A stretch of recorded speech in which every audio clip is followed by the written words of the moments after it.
Magkakasanang rally ang Iglesia ni Cristo bilang pagsuporta sa pahayag ni Pangulong Bongbong Marcos laban sa impeachment ni Vice President Sara Duterte. Mas marami pa nilang pangangailangan ang mga Pilipino na dapat maunang asikasuhin. At nakatutok si Marisol Abduraman.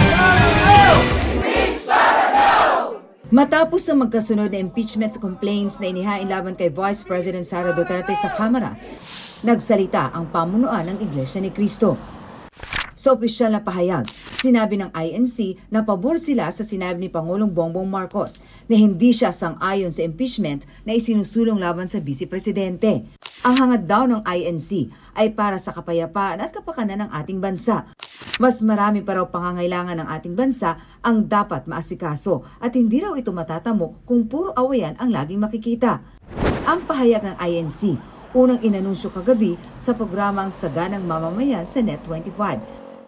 Pero dito, kasama sa nabanggit ay ang paghahanda umano ng Iglesia na magsagawa ng rally upang ipahayag ang pagpabor ng INC sa sinabi ni Marcos laban sa impeachment dahil maraming problema ang bansa na dapat unahin ng pamahalaan.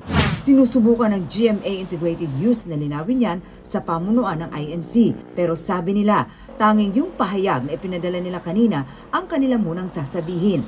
Sinisikap din naming makuha ang panig ng Malacanang at si Vice President Sara Duterte.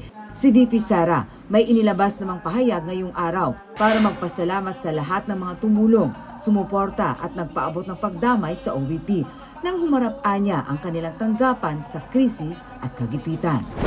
Para sa GMA Integrated News, Marisol Abduraman, nakatuto 24 oras.